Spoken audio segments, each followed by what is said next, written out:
All right, guys, we're back on the What is Money show. I am sitting down again today with Mr. Jimmy Song, and we're going to be further exploring the book by Hoppe called Democracy, the God That Failed. And we left off last time really just laying out that the lack of a property right, I guess you might say, in the tax base creates all of these distortions in modern democracy that we didn't have under ancient monarchy. And so I guess in general, the incentives are much different, let's say, between monarchical rule and democratic rule. And so today, I think we'll start this conversation just working our way through chapter 1 of the book, looking at how democracy actually destroys private law. And this is kind of interesting to me that there's this common law discovery process versus this, I think he calls it public law, which is more of like a legislative or positive law process. So the difference being something that has more of a Lindy effect, something that's been patterns of action that have been observed over time that legislators, I suppose, or judges are actually saying this is the common law. We've discovered this law by observing human action over time, versus the positive law approach. And please correct me where I'm wrong here, of just saying this is the rule. Someone's opinion basically becomes a rule. Is that roughly correct? Yeah. I would characterize it as sort of like decentralized versus centralized law. And Stefan Kinsella, who's a lawyer and writes about this stuff, has written about this particular thing where decentralized law has this property where it's kind of difficult to change. You need a lot of different decisions in order to overturn something like common law. They recognize property right and stuff like that. And it's like you said, it's more like you're discovering it through like various decisions by judges and so on. And at the beginning, it's not quite certain what's going to prevail and so on. But it's based on natural law. It's based on sort of like rights that we have and so on, instead of sort of this top-down approach of legislation, which is just sort of given to everybody. That's not to say that monarchs don't do the same thing, but typically they leave it to sort of like judges and other sort of aristocrats, I guess, that decide on that stuff on a case-by-case basis instead of sort of like a one-size-fits-all thing. And this is something that a lot of lawyers talk about, is how the law is just, not very adaptable to a particular situation. And they're often written very badly. I know, for example, like the infrastructure bill from a few weeks ago was like 2,000 something pages. There was no way anyone had time to go read all of it before voting on it, yet that's exactly what they did. And the centralized law or decentralized law tends to be very hard to change and evolves over time very slowly, whereas a centralized law is almost always just sort of done very suddenly with massive disruption to everybody. And the fact that you can have centralized law is what makes a lot of things in a democracy so uncertain, because you have no idea what the law is going to be next week, because the legislator can essentially,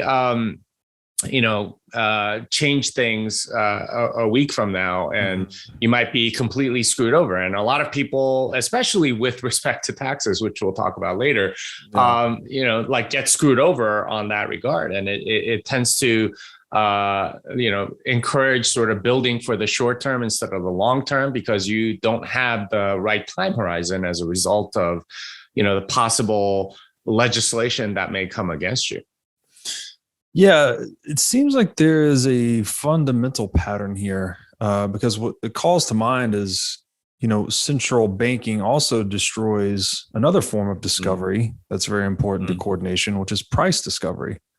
So we have kind of the idea of I guess having a decentralized model that's more premised on discovery, whether it's law discovery or price discovery, that's a decentralized kind of bottom up model. Or you can have something that's centralized and top down that's more premised on policy, right? Just whoever is in that position of power. If at the Fed, they get to basically dictate prices to some extent, just bidding out whatever they want with a money printer. Similarly, legislators in Washington can just pass a law based on whatever, right? There's no discovery. It doesn't need to adhere to reality in any way. It can just be someone's opinion. And this has the quality of increasing uncertainty, right? Because now the rest of us trying to coordinate and operate ourselves, we don't know what the Fed's going to do next week. We don't know what Washington policymakers are going to do.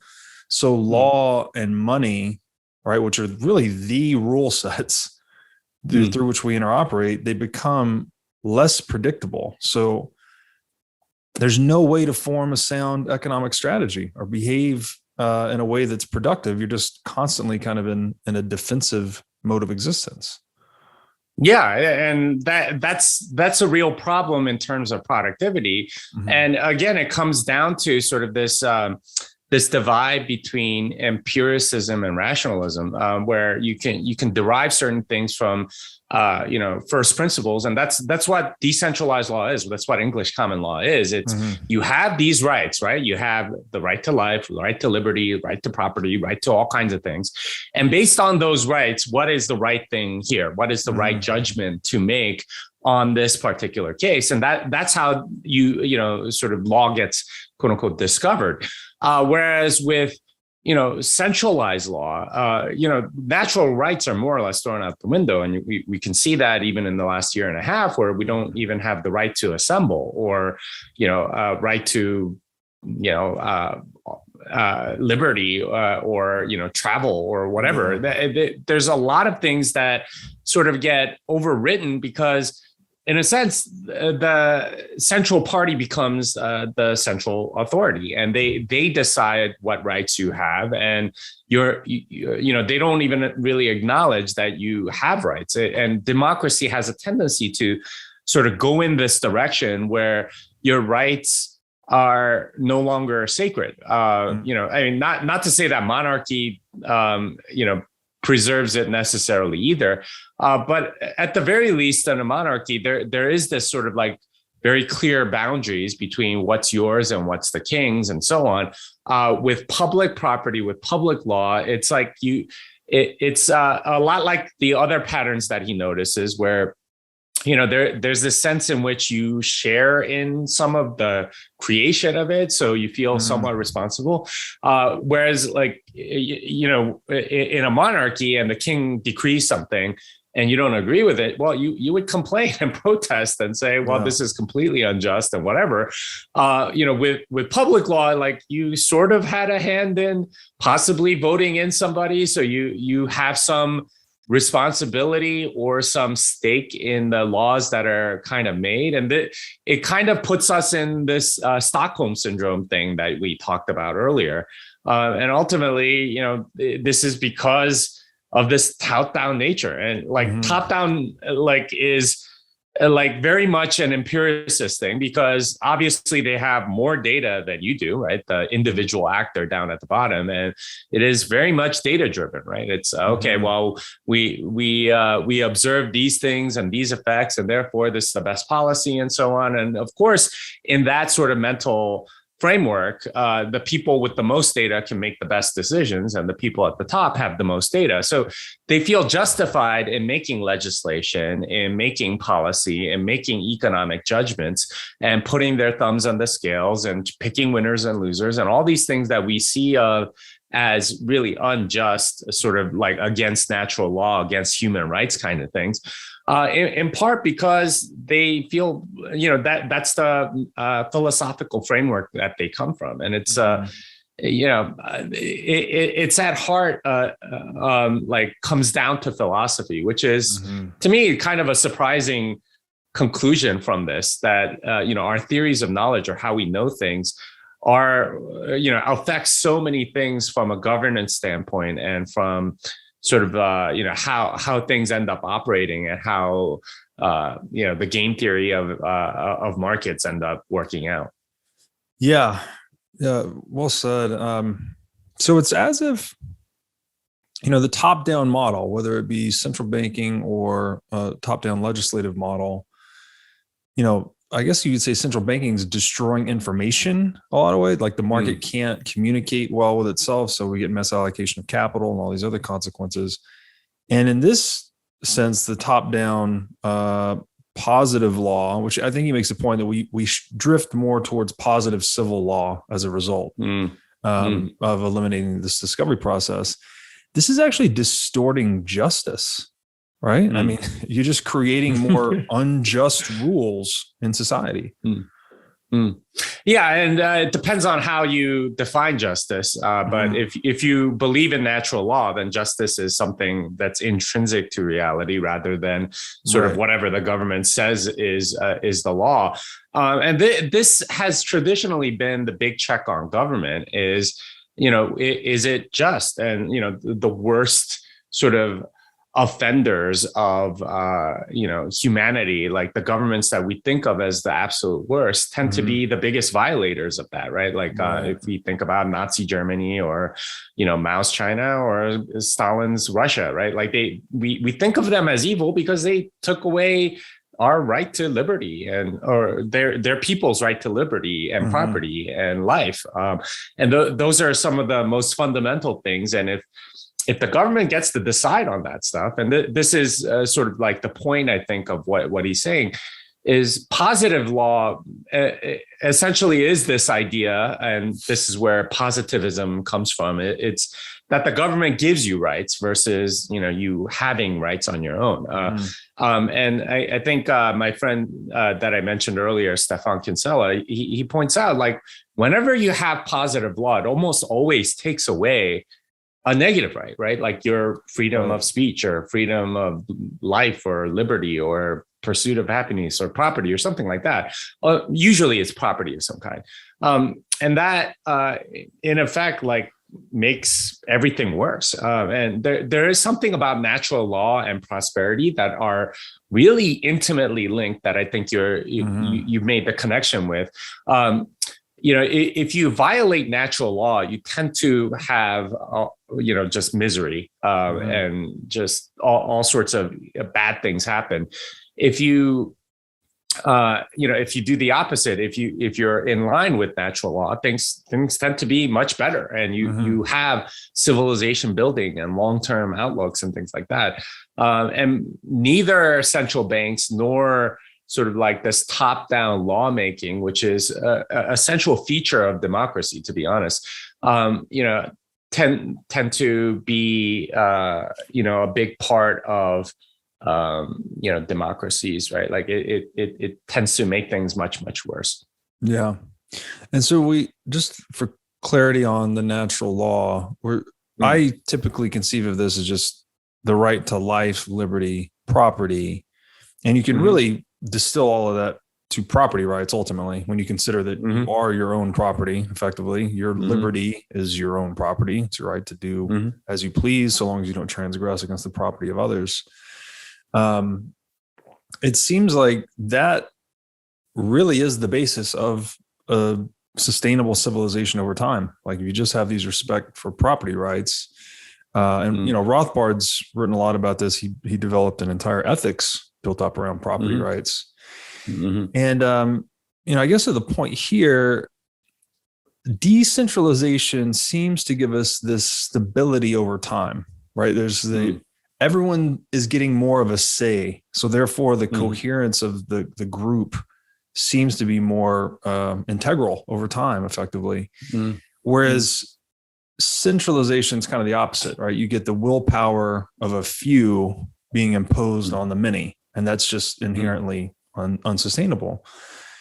And again, this book or this book and this chapter started with this focus on time preference as being, civilization being kind of a reflection of the aggregate time preference of citizens. And all of this instability over time is raising time preference. So I think to his point, like this is all decivilizing um, which is really just incredible to think about. It's like all of these attempts, and he makes this point later, I think, that even if the intentions are good, right? Oh, we're trying to help the poor, we're trying to go to war to spread democracy or whatever, the intentions are divergent from the outcome, because you're actually raising society's time preference and then therefore causing civilization to break down. So I'll read one little excerpt here where he kind of covers some of these points.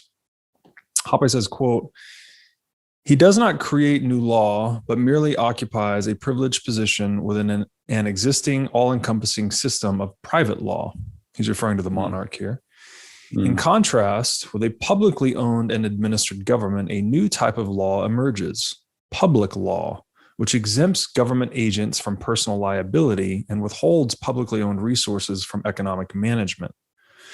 With the establishment of public law, including constitutional and administrative law, not merely as law, but as a higher law, a gradual erosion of private law ensues. That is, there's an increasing subordination and displacement of private law by and through public law.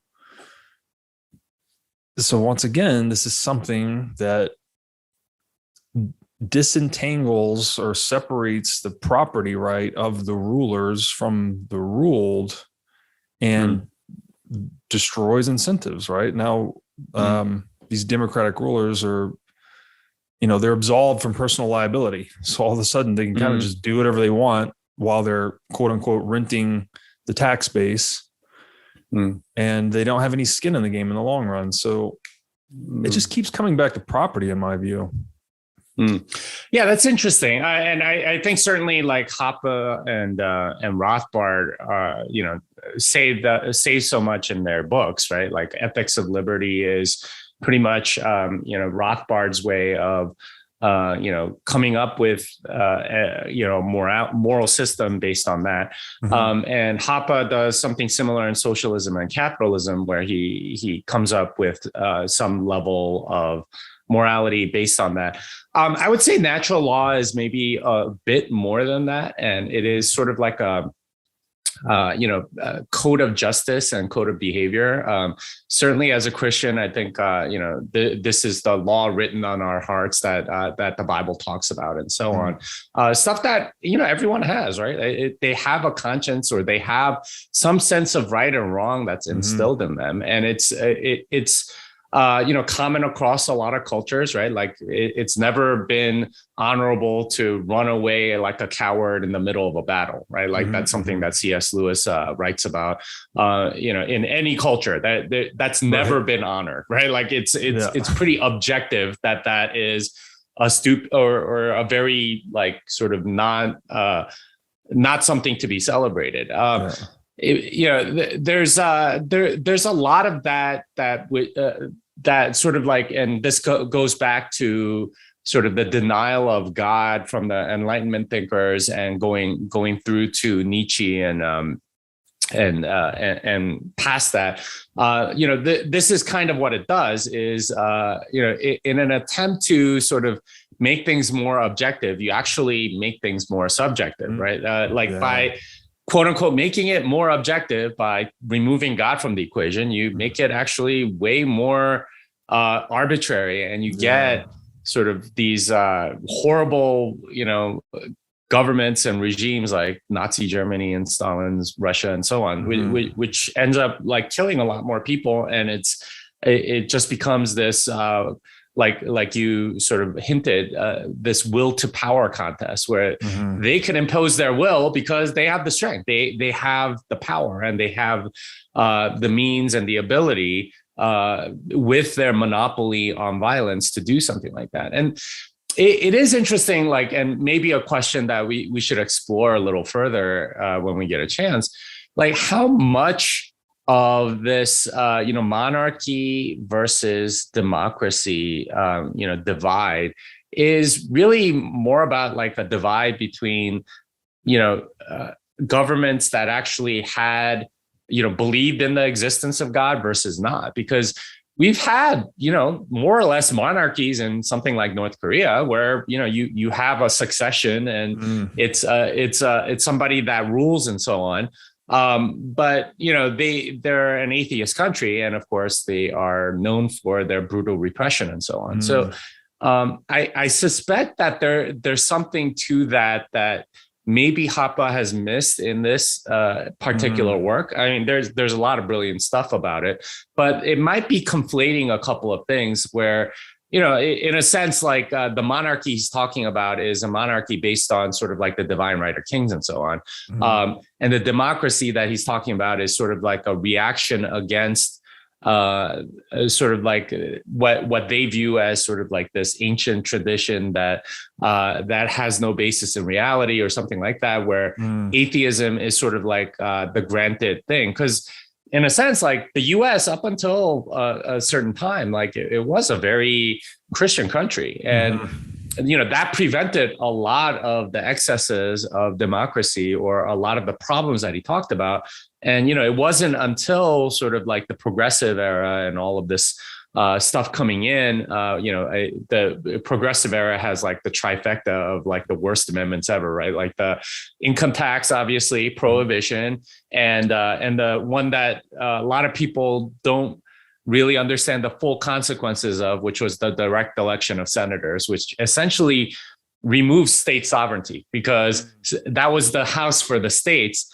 And senators were beholden to their state legislatures. And if they didn't vote the way the state legislator wanted, then the state legislature would just pull them out and say, all right, we're going to replace you with somebody else.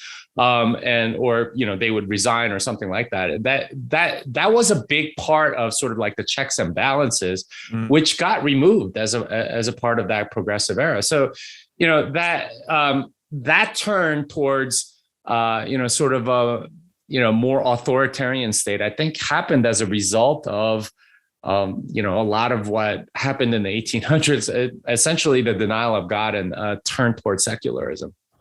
Yeah, that's really interesting. I'm reflecting back on that law, the way you described it, the law written on our heart.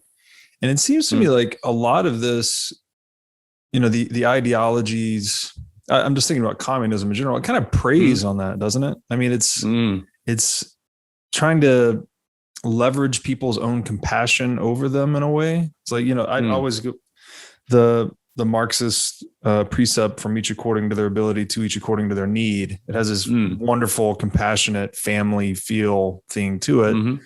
But it was used then to perpetrate, basically to justify more government power, which led to, the exact opposite: total atrocities, starvation, mass murder. And it seems like, people get very wishy-washy when we talk about God, but you could maybe in a more secular description of it, it's when the leaders aren't beholden to a higher principle, right? All of a sudden, they just have absolute power. And it's just unchecked, and it becomes completely corrupt. It's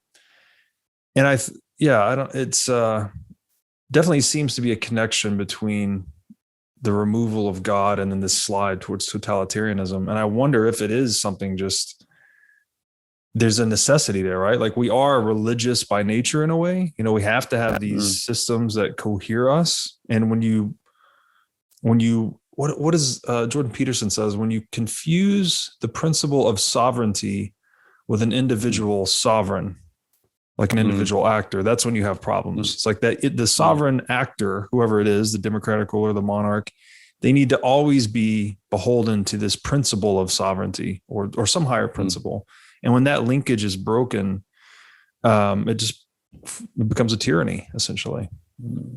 Yeah, and this happened in ancient times too, where a ruler would declare themselves to be God and would then no longer be subject, and they would commit all sorts of atrocities and so on.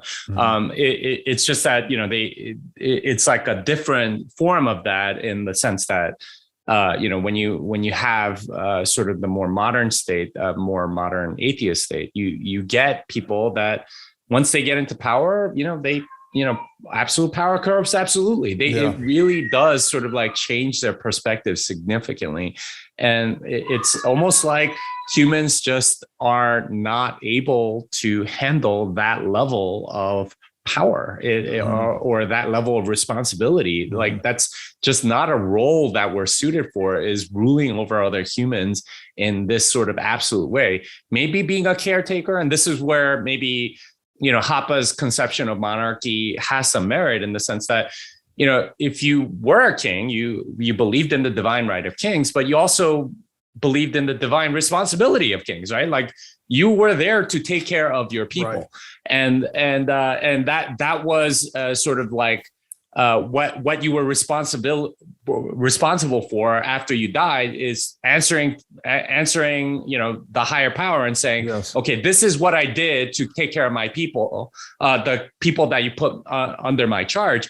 No such thing exists once you kind of remove the higher power. It's just, well, I'm going to do whatever I want for the sake of whatever. And, you know, at least with communism in particular, it was kind of like a higher power, except it was a higher power that was more or less just sort of like a vision of the future, right? It was this idea of workers' paradise, utopia. That. Yeah, and it was very Gnostic in that way. Like just Marx was like, hey, these are the stages that we have to go through. You start with capitalism, then you go to socialism, then you go to communism, and, you know, everything is great. It's like, well, how the hell do you know that? It had no basis in anything other than, okay, this is how I think it'll be. But, you know, this is what all the communists believe, right? Like Lenin, I mean, Stalin. It's crazy to me that a lot of people view him as kind of a megalomaniac, and he kind of was. But at the same time, like they, you know, you would think that somebody in that kind of position would just sort of like, you know, do, you know, work a little bit and like enjoy his harem or, you know, like food and whatever, kind of like Kim Jong-un does. But that's not at all what he did. He worked like 18 hours a day and feverishly to bring the communist workers' paradise, you know, out. Like, and he worked 18 hours a day from like 1923 till the day he died. Like this was not somebody that was driven by just sort of like you know, a desire to rule over other people. It was actually in service of something else completely. Right. That's so interesting. Yeah.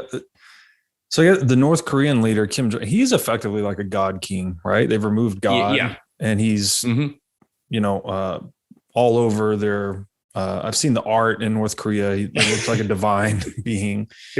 And that Stalin, so that's interesting because so he effectively, I guess, once again, by removing a higher principle, it opens you up to self-deception to such an extent where he actually thinks he's pursuing the highest good for his people, presumably. Yeah. But in fact, you know, he's known to be one of the most brutal rulers that ever existed. I mean, the numbers that he murdered are just staggering, right? I think he's the guy too that said one death is a tragedy, 100 million is a statistic or something like that. Yeah. And he was the one that actually did that. He actually created those statistics. And so Peterson describes an ideology as kind of like a crippled religion in a way. So maybe there's something there as when you remove this higher principle of religion, right? Something that was discovered again over time, right? Like what's in the Bible, the principles in the Bible, for instance, so that's a long discovery process to put all that together. Of natural law, Of natural law. So it's a decentralized assembly of these principles. And when you abdicate that or you refuse that and you adopt some ideology, you can become just self-deceiving like Stalin, which is crazy to think about. And the last, again, I keep coming back to property. We always say property rights, but there is another side to that coin, and it is the responsibility. That's kind of the big point here. It's when you get rid of the property rights, it's not just people's rights you're getting rid of, but it's their responsibility to be good stewards or caretakers of whatever they have a property right in, right? This could be land. If it's the monarch, it could be the people, right? He actually has this incentive to not tax them too aggressively, to not wage too much war, because he has a capital interest in the tax base, which is something that's fundamentally different from a democratic ruler. So I'll read one more excerpt here. I'm just so fascinated by this. There seems to be something very fundamental about decentralization versus centralization, like something perhaps even metaphysical in a way. So Hoppe says, for as a government's caretaker, not owner, this time he's referring to a democratic ruler, it is of little or no concern that any such redistribution can only reduce future productivity. Confronted with popular elections and free entry into government, however, the advocacy and adoption of redistributive policies is predestined to become the very prerequisite for anyone wanting to attain or retain a government caretaker position. So this idea that the democracy is premised on wealth redistribution just becomes this irresistible place to be, right? People just start fighting over getting in control of this thing to essentially plunder the Commonwealth to the benefit of their own self-interest. And no one has, again, because there's no property right in the Commonwealth or the tax base, there's no responsibility for society. So the thing just unravels. Yeah, there's definitely an aspect of that where a lot of people would take care of like their land, right? Like if they owned it, and they would try to do the best with it. And if they're not taking very good care of it or don't care about it, they'll sell it to somebody that will, right? And that transfer of property right, and the ability for somebody to make better use of it or make more profit with it. This is how civilization gets built. But as Hoppe points out, like what you get in a democracy is sort of top-down law instead of decentralized law, right? Like law that is discovered and based on a case-by-case basis, and not necessarily like sweeping and changing for applying to every single person like legislation does. But when you have what legislation essentially does is it picks winners and losers in some way, shape, or form, and that ultimately means that somebody gets screwed over, somebody benefits, and it's this redistributive nature of legislation in general, which ultimately affected. And this is why, like, I kind of get what Hoppe is saying with its sort of like democracy going hand in hand with fiat money. That redistribution scheme is so much easier when you have fiat money available, and it makes legislation that much more potent. Instead, and makes the losers not as obvious. Instead, it becomes like, okay, well, it's everybody paying for it, and there's a collective responsibility that is shared, though it's not made apparent to everybody. So there is responsibility that gets paid for, or there is public stuff that gets paid for, and it's paid for by everyone through legislation and through money printing.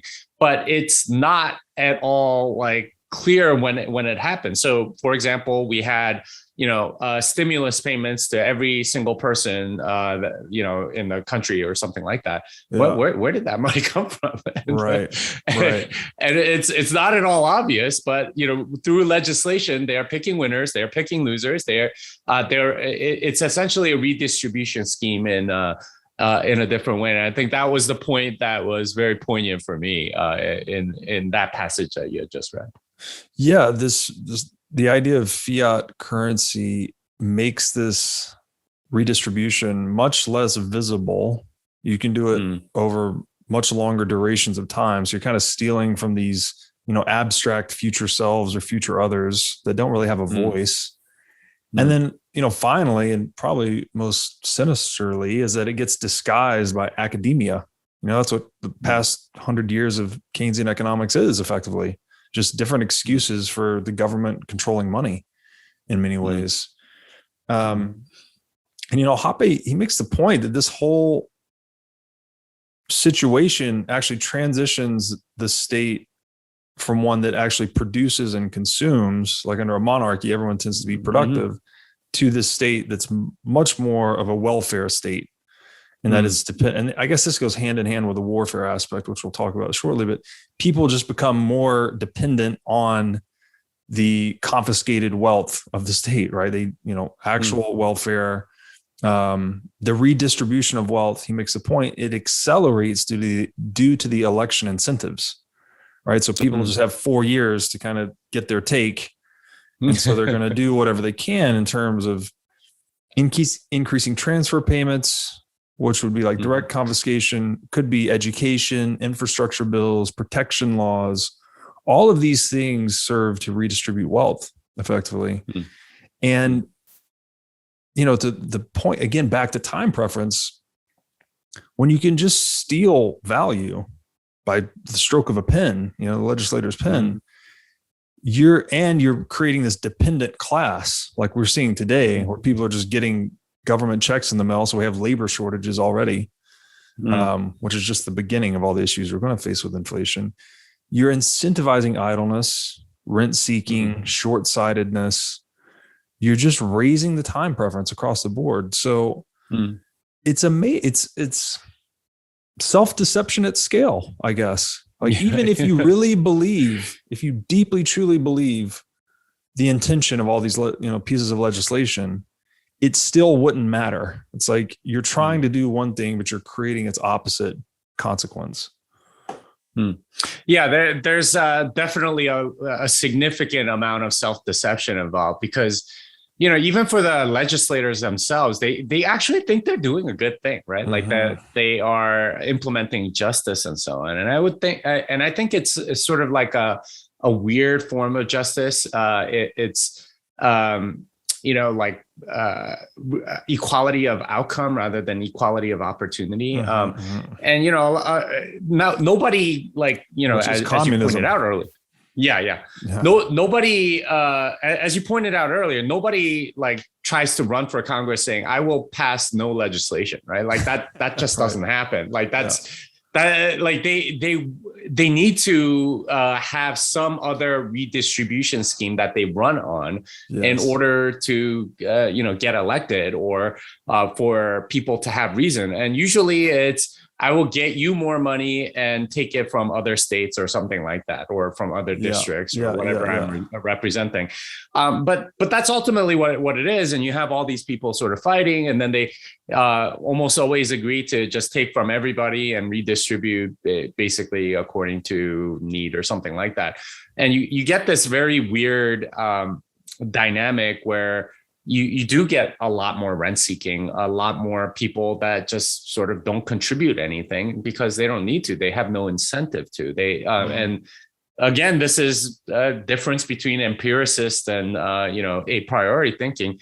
If you're thinking from an a priori perspective, you would be like, okay, well, people would rather not work than work. So if you pay them to not work, then they're just not going to work and not be productive.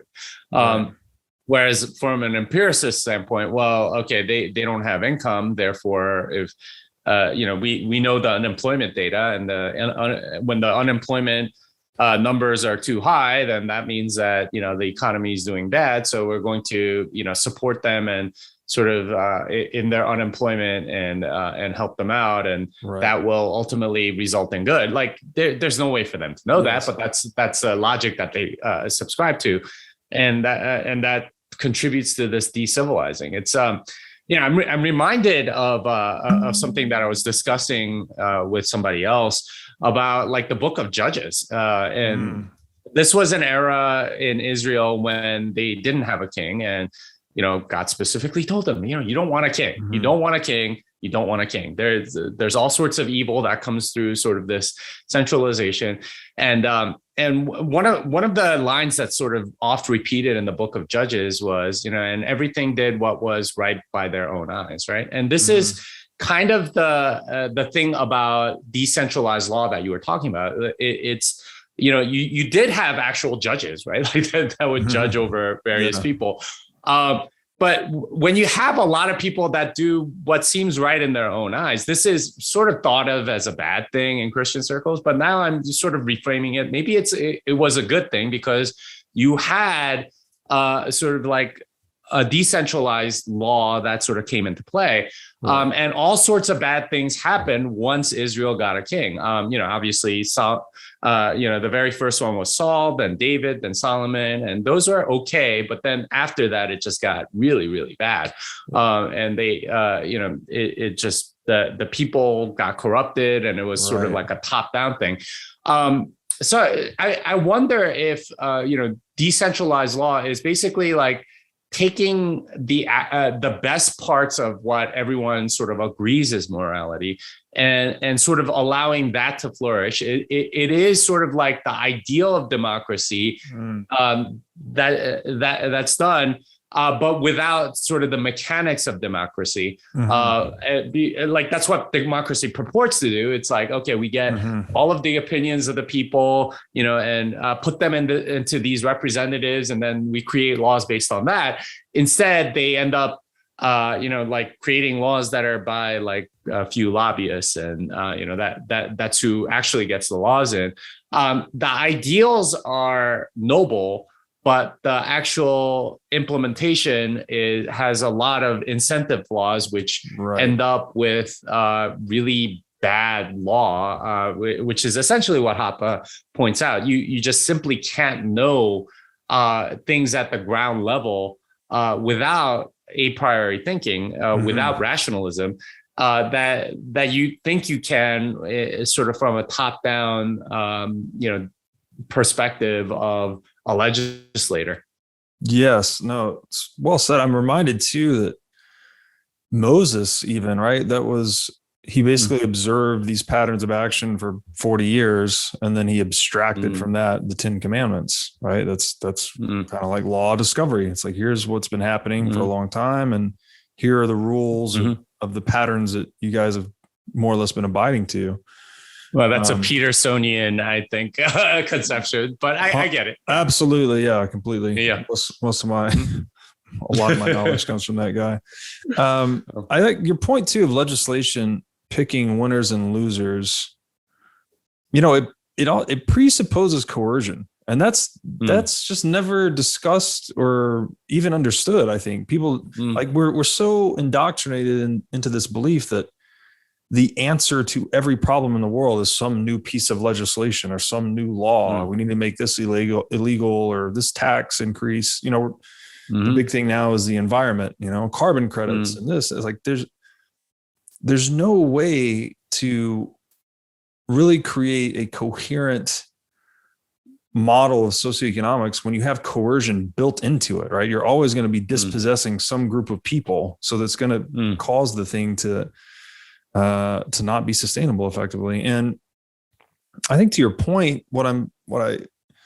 it seems like when we ignore rationalism, we're ignoring these a priori principles. It almost makes us arrogant in a way, because then you can look at history, you can look at economic history, and you can put whatever interpretation on it you want effectively. What is the old saying? Like, he controls the model, controls the narrative, something like that. It's where you could take a story any direction you want, but if it's not grounded in something, something like rationalism, then we can just become hubristic and tyrannical, even in the sense of leadership. And this whole thing just twists and destroys incentives in a democracy. And I want to read one more passage here that I think he really puts a button on it.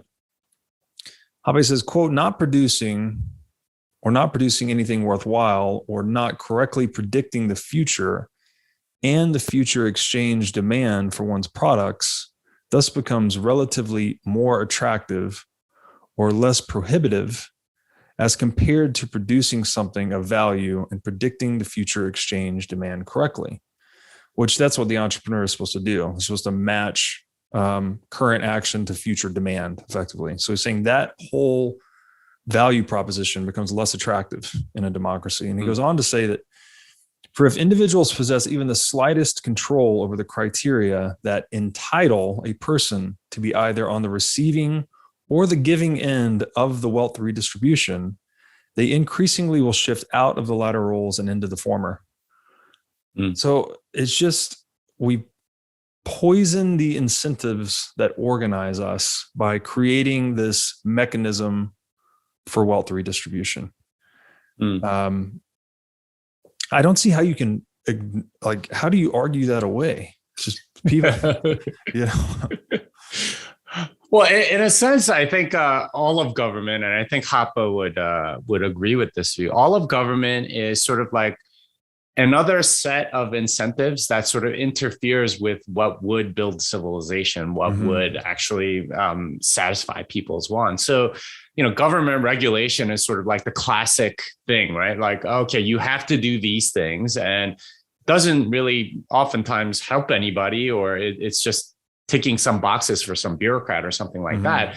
But it's another incentive that that gets introduced because now you have to contend with this thing. And, you know, if you're getting a contract from the government, well, then ticking those boxes ends up being a lot more easier to fulfill because there are usually very clear rules about that, or something to that effect. Whereas the market tends to be a lot more fickle and harder to predict. So instead of fulfilling the market's demands, you fulfill sort of the political demands of whatever government is giving you, and that's a lot easier to do. And you can kind of see that in a lot of zombie companies. How many commercials did you see during the pandemic?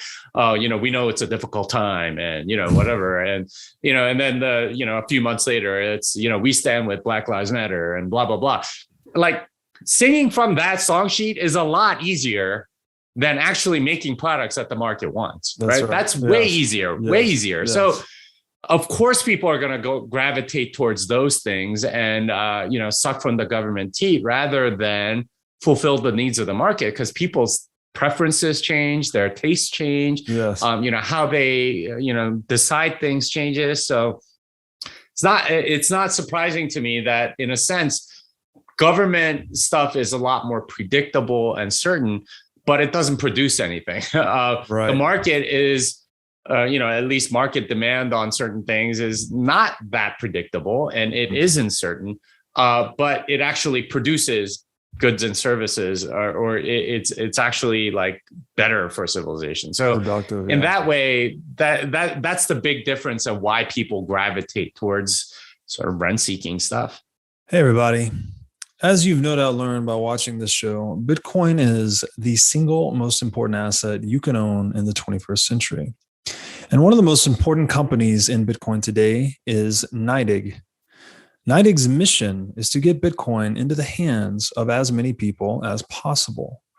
One of the ways they are accomplishing this mission is by empowering banks and financial technology companies to offer their own Bitcoin products and services. As a true game changer in the industry, NYDIG is safely unlocking the power of Bitcoin for forward-thinking individuals and institutions alike. Led by Robbie Gutman, Yin Zhao, and Ross Stevens, NYDIG has absolutely exploded onto the Bitcoin scene recently and has quickly become a leader in this space. So, whether you are a professional investor looking for asset management services, or a company looking to white label your own Bitcoin product or service, consider NYDIG your single source solution for everything Bitcoin. You know, we covered how democracy basically shifts the state towards more of a welfare state, more dependency on government. And then the flip side to that is that it also seems to push it into more warfare. This is the you know, welfare / warfare state we've all grown so accustomed to today.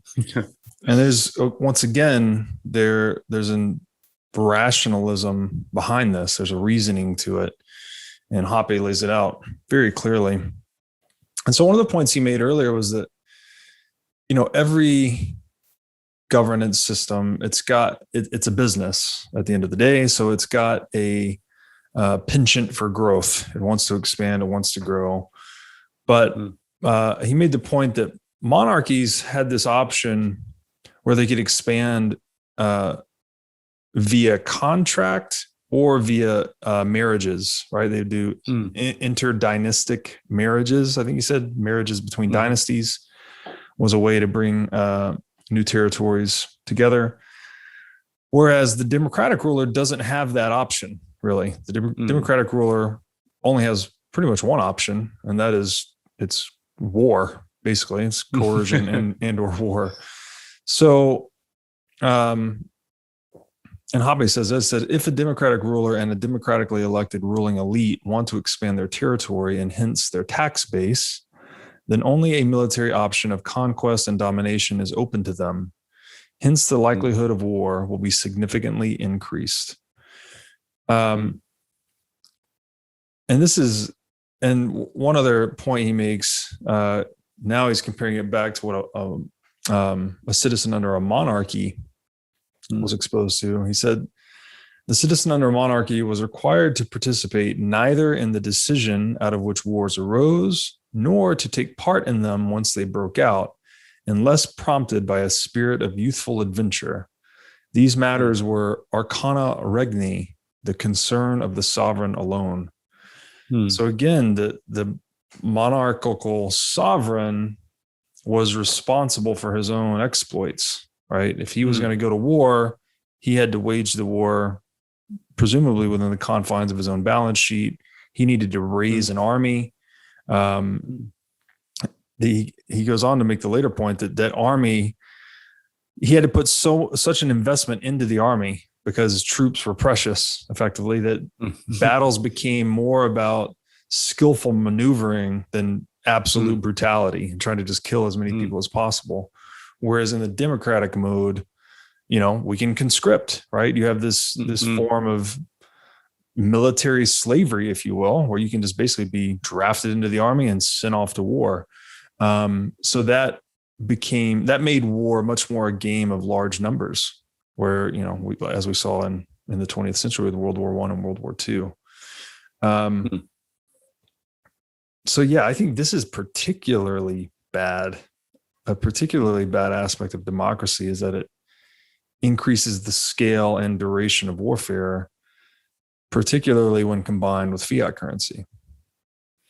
Yeah, and this is something else that he points out. Besides the monarch having sort of like possession of these troops, right? These are essentially his employees, and it costs a lot of money, and there is a balance sheet to think about, and so on.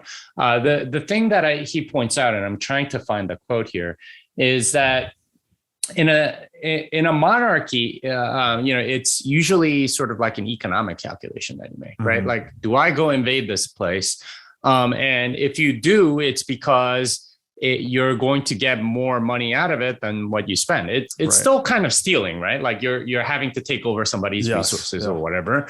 But at least it's an economic calculation, and there's a price signal to be involved, right? Like you have to go into this much debt, or you spend this much of your savings, and here's the future expected revenue from conquering this place, which might involve a tribute if they settle, or or if you have to actually siege the place and get them all, get them to surrender and then sell them all into slavery. Like that might produce some amount of money, and you can do at least an economic calculation. The thing about democracies that he points out is that it becomes a war of ideology. And this is, and that's a very different thing, because when it's an economic calculation, when it's no longer profitable, you just don't do it. There's a clear deterrent to war when it's an economic calculation. It just has to cost so much that you're not willing to do it. But when it becomes a war of ideology, a war of principle, right. Well, there's no real compromise in that. It's like, okay, we were fighting over this territory because it's valuable, because it's got a gold mine on it or something like that, and we're gonna take it, because we have more firepower or whatever. Or we can fight this really big war and you'll probably still lose. So most people don't, and most countries don't go and invade valuable things like gold mines, because they're usually very well protected, and it'll cost a lot or whatever. But with a war of ideology, it's like nobody knows when to cut things loose, right? Like they don't say, okay, well, no more, because, and especially when combined with fiat money, when you can spend the resources of all of your subjects, you just like inflate the hell out of it, out of the money, and you can pour more and more into it, and there's a fervency to the war that wasn't necessarily there before, and you do end up using humans like cannon fodder. And I think that initially started with like the U.S. Civil War. It's called like one of the first modern wars for that reason, because it wasn't about an economic calculation. It was the principle of keeping the Union together. That was Lincoln's driving, desire, and that's what drove him to go and do that. So it was either total victory or none. There was never ever going to be a negotiated settlement unless the South won, in which case they would have been fine with that, because all they wanted was independence. So it became, keep the Union together or complete independence. Those are not compatible at all. There's no compromise between the two. So there was no way that was going to be like, resolved in anything other than complete destruction, which is essentially what happened. And with Lincoln's introduction of the greenback and suspending convertibility and so on, he was able to do a lot of the things that a central bank was able to do, like in World War I, which was an even bigger one. And in many ways, that became sort of like a fight to save, to make the world safe for democracy. This was Woodrow Wilson's quote, and that became also an ideological war in which it started as a territorial one, and one where Serbian separatists wanted independence and so on, but it became this like global conflict in large part because everyone sort of doubled down, and then it became an ideological war later, especially after Wilson entered the war and the Russian Revolution happened. So it became, once you get to that point, there's no real turning back. There's no negotiated settlement that's really even possible. And because of the ability of fiat money to fund it, it becomes really, really bad. Yeah, it's interesting. Again, these ideologies, which we called earlier kind of a crippled religion, once that comes into play, like the only satisfactory outcome is the complete elimination of one ideology by another. Right? It gets really bad. It moves from being an economic struggle to being something much more possessing, I guess you could say.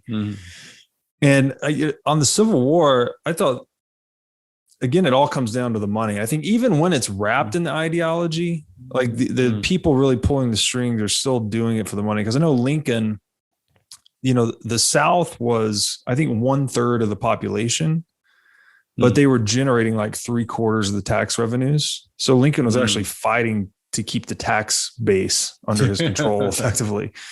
So I did a series with Dominic Frisby on that, and he wrote a chapter about the Civil War, and which is interesting because, I went to public school in Tennessee. We were taught it was for the moral crusade of ending slavery. That's why Lincoln went to war. He put his foot down and wanted to free the slaves, but it's total BS, right? It's just history written by the winners propaganda. I want to read one excerpt here. This is Hoppe actually quoting a gentleman named Ferrero. And he says, quote, conscription existed only in a rudimentary and sporadic form. He's referring to the monarchy right now. Soldiers being scarce and hard to find, everything was done to ensure their quality by a long, patient, and meticulous training. But as this was costly, it rendered them very valuable, and it was necessary to let as few be killed as possible. Having to economize their men, generals tried to avoid fighting battles. The object of warfare was the execution of skillful maneuvers and not the annihilation of the adversary. A campaign without battles and without loss of life, a victory obtained by a clever combination of movements, was considered the crowning achievement of this art, the ideal pattern of perfection.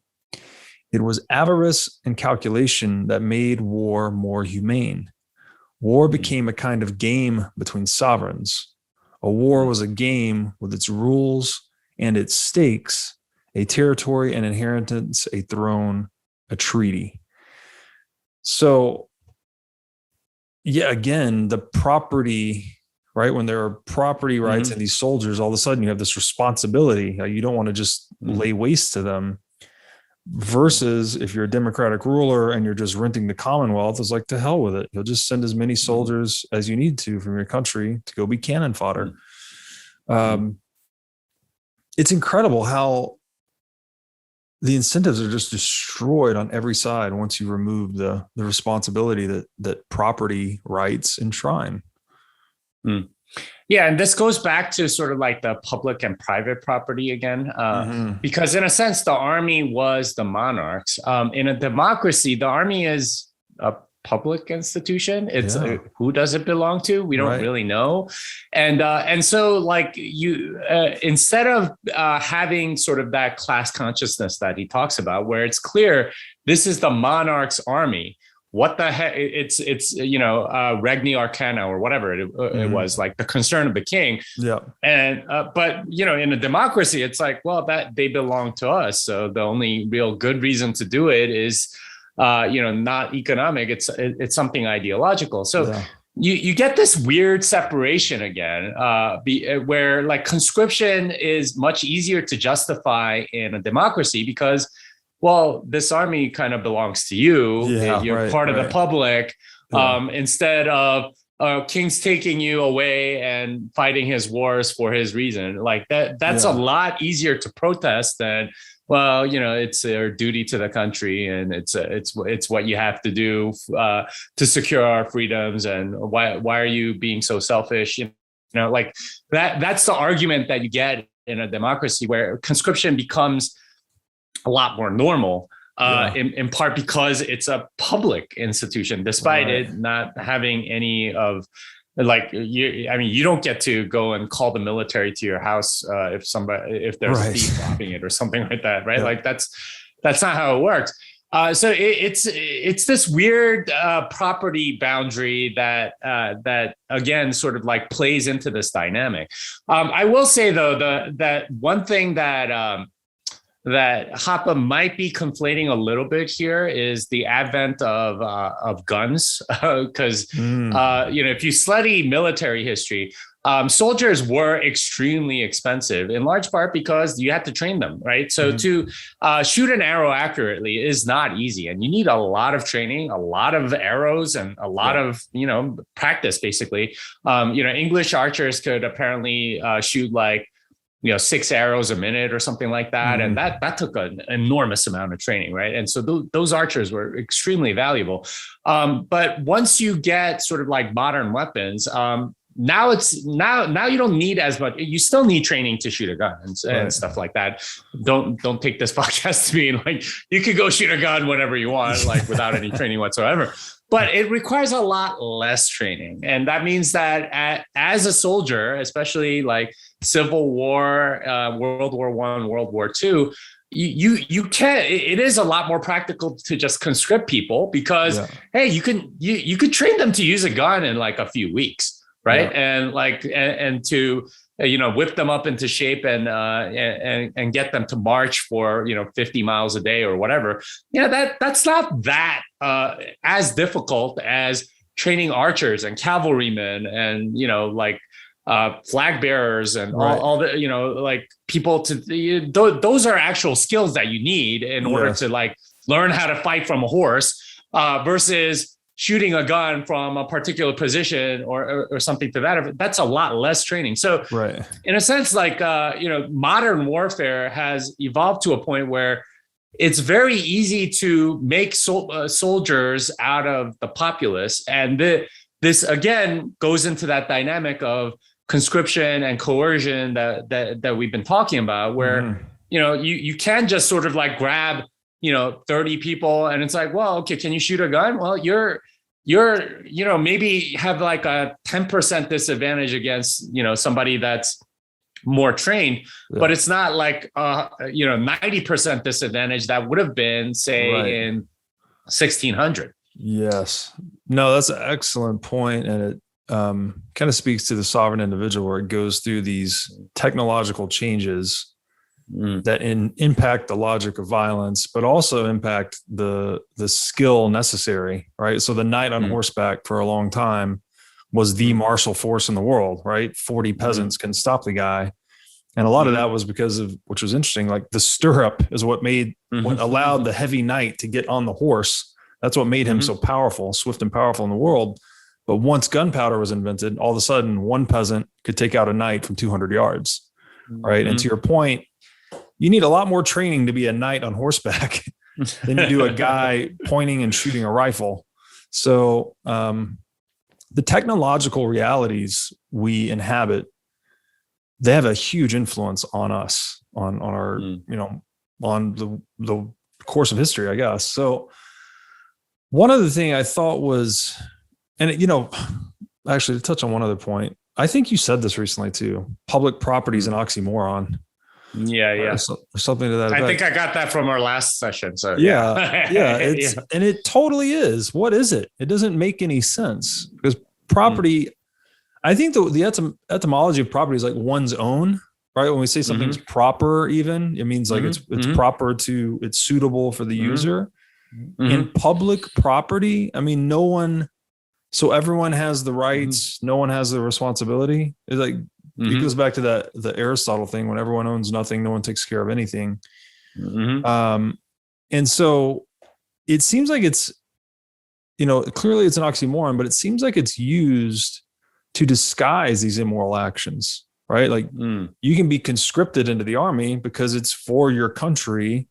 It's your army, right? So come and protect your country. But to your point, you don't have any property right in the military. You can't call them when you need them. If you win the war, the soldiers aren't getting the spoils of war. Like they're being divvied up at some other level. So it seems like it's really meant to obscure the truth about war, which is someone is trying to, the people in a position of power and decision-making, let's say, are trying to gain an economic advantage over another group. And they're using the army and, under the guise of public property as a means to that end.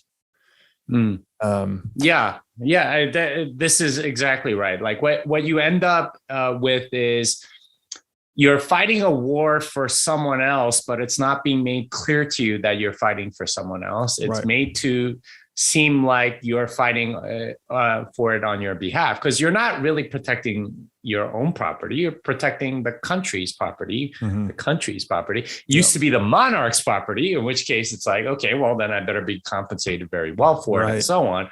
Instead, it's your property, your country. It's all an illusion to get you to behave in a way that is very expedient to the people that are in charge and so on. And one other thing I wanted to bring up is this idea of public property. It does sort of like change your view of a lot of things, right? Because you think it gives people a sense of entitlement to certain things, and it makes people think that their ideology is more certain than it is. So, for example, this certainly happened in a lot of earlier democracies, especially.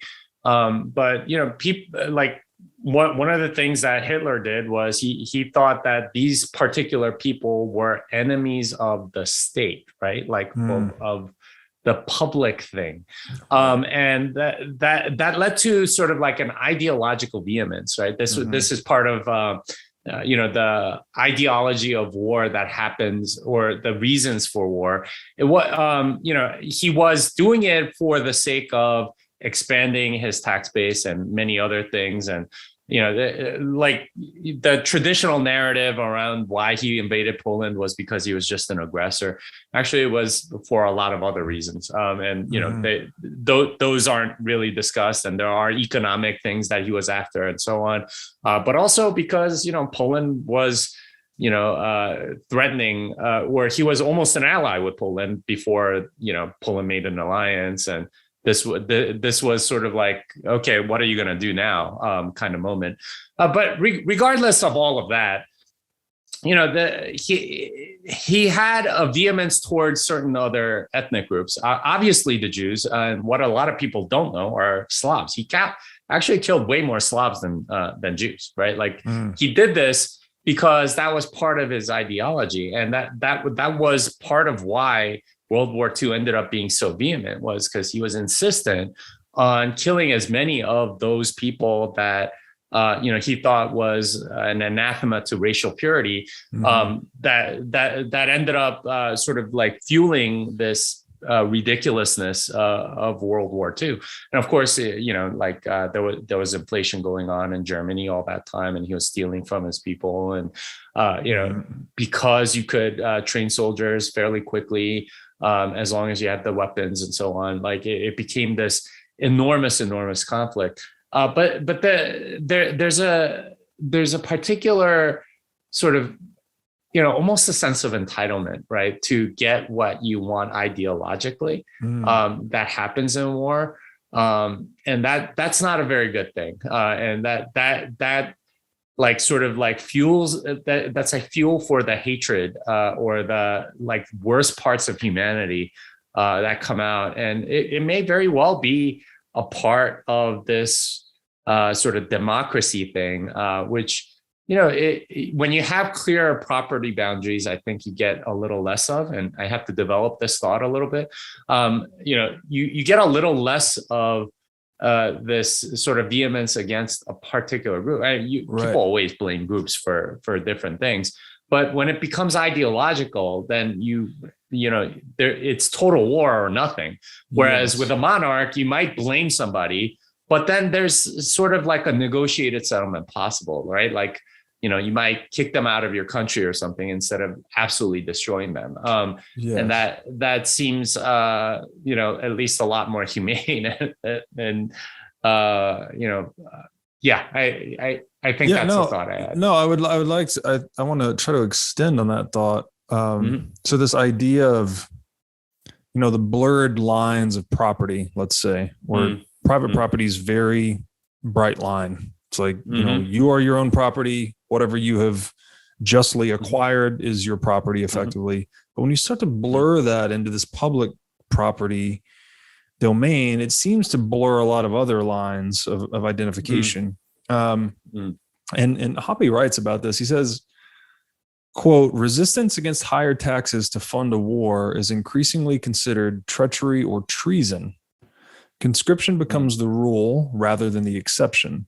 And with mass armies of cheap and hence easily disposable conscripts fighting for national supremacy or against national suppression, backed by the economic resources of the entire nation, all distinctions between combatants and non-combatants fall by the wayside, and wars become increasingly brutal. So it's kind of like, it seems to me that the entire concept of an ideology requires this emphasis on group identity, right? You need to get everyone under one canopy of whatever it is, democracy, Nazism, communism. And so you really need to discount individuality. And as we know, like in, the Austrian school, and Rothbardian ethics and all of this, it's all about the individual. The individual is the elementary unit of action. But when you start to abstract away from that, I guess this is related to property somehow. You're not honoring the individual's property rights. So therefore they become just kind of abstracted into this group ideology.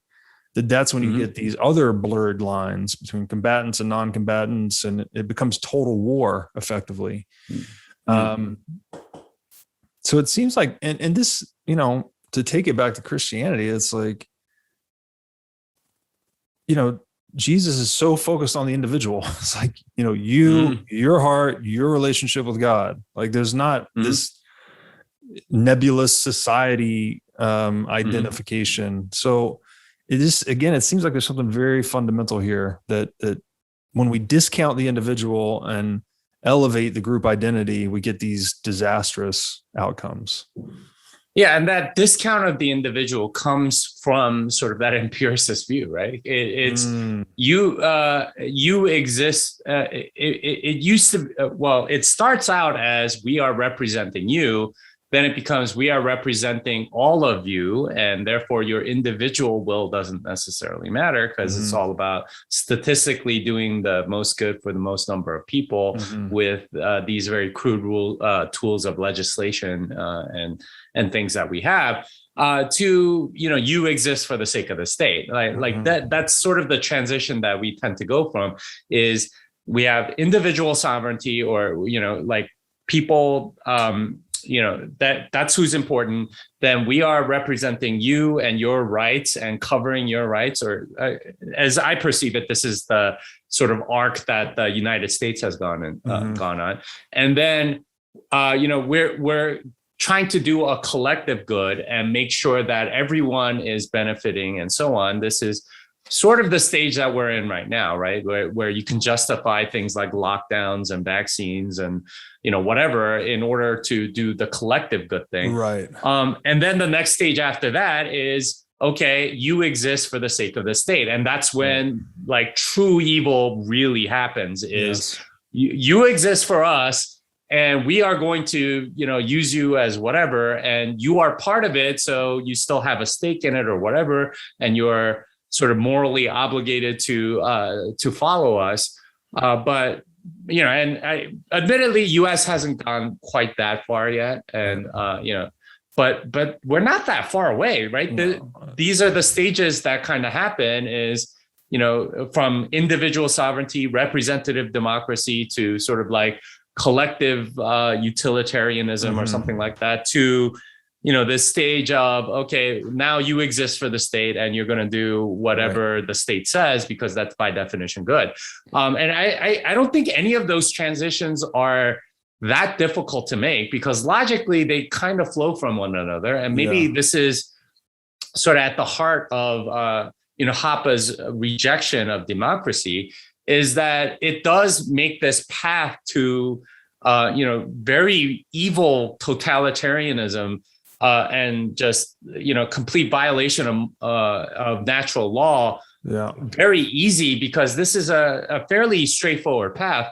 Whereas with a monarchy, this is not easy at all. And it is very easy to identify tyranny. Whereas along this path, it's like it comes in very small doses and it's not at all clear that it's tyranny. And then like only people that sort of have an older mentality can identify tyranny as such. And, we get so indoctrinated in it, and that, when tyranny comes, it's like not clear to everybody that it is tyranny. Right. I thought, for example, that it would be very obvious to people that, you're locked down in your house and you're not allowed to come out is like an act of tyranny.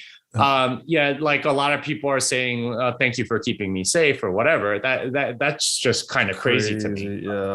Yeah. And that's what, this is the path and pattern of the state, as they just encroach little by little, normalizing these things gradually over time before, you're well down the slippery slope towards full blown authoritarianism. It seems to me too, it's interesting that there's almost like a Darwinian type relationship here where the ideology is trying to camouflage itself, right? It's trying to put this, or I guess religious guise on it, or moral guise, so that people actually allow it in. They invite it in, like, oh, this is for the good. Lockdowns, I'm keeping other people safe. I'm wearing a mask. I'm protecting grandma. Like, oh, you need to inject me now. Sure, let's do it. It's just, they're preying again on that, as you said earlier, the law written on people's heart. It's almost like an organism, a metaphysical organism of evil or something, trying to prey on the good intentions of people in a way. And it's really insidious. I would call that the art of rhetoric, right? And it's the lesser flattering name for that would be propaganda, and it's used, it's used to influence us in a particular way. And most propaganda isn't like straight up lies. That's not how propaganda works. Right. I think I said that last time, but it's about telling just the portion of the truth that is most favorable to your cause. And that's definitely what they do. Yeah, you're not killing grandma, I guess, but what they're not telling you is the other truth, which is that you are restricted from, building civilization or doing other good things. And Yes. you are also like restricting a lot of other people that are vulnerable from doing things that would be healthy for them. Right. So it's that's the part that is kind of endemic to democracy as well, and probably a part of war, is this ability.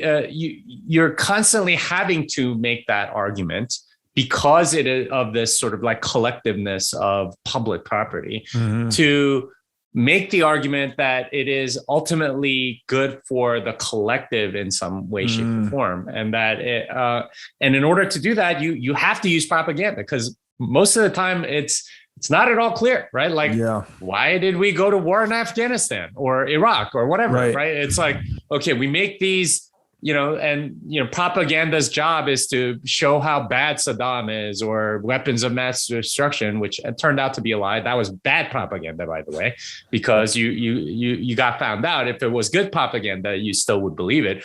But that was a way in which they could manipulate people into thinking that it was for the common good. So yes, in a sense, like under a monarchy, I think you have a lot more honest evaluation of what's going on, because it's just clearer what's going on. It's the king's, and the king wants us to do this. Now we make make a calculation based on sort of like honest weights and measures, instead of sort of like deceiving. Okay, here are all the good things. I'm not going to tell you any of the bad things. And that's where propaganda ends up becoming so much of a bigger part of a democratic society than a monarchy, and we're all subject to that, and we're all sort of like children of that, and our brains are probably wired a little differently as a result of that. And it's a pernicious evil. And unfortunately, like, we're even in the Bitcoin community, we're having to fight fire with fire, right? Like, all of these like 3-word memes and so on, they're a part of rhetoric. They're a part of, in a sense, like pointing out the good things and like, succinctly, pooling in large concepts into a single phrase. So something like number go up is it's very deep, and there is something to it.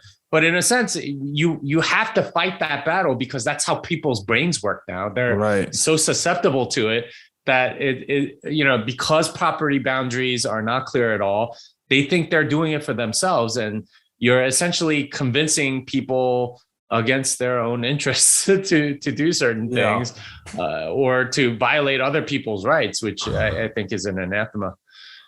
Yeah, it's so confounding in many ways. And this is where I've been reading Ethics of Liberty by Rothbard recently, and I've really come to appreciate how he cuts through all of this confusion, right? There's so much nuance and gray area, but if you just focus on property, it's like whose property interest is being violated, who's being transgressed against.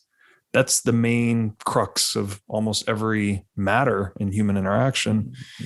And to your point, in a monarchy, at least it's clear, right? You're either part of the ruling class or you're part of the ruled class. And it's very clear what side of the property equation you're on, effectively. And that seems to, I'm not arguing that it's perfect or anything, but it seems to at least disinhibit a lot of this deception and propaganda buildup. It's like the king's just going to war. It's like, that's what the king does, right? He's not necessarily going to conscript a bunch of people against their will, because they, I assume they would defect, I think you made the point earlier that conscription was just sporadic, not systemized. So I don't know, if we just get back to a focus on property and the rights and responsibilities, it seems like we could clear the air of a lot of this deception.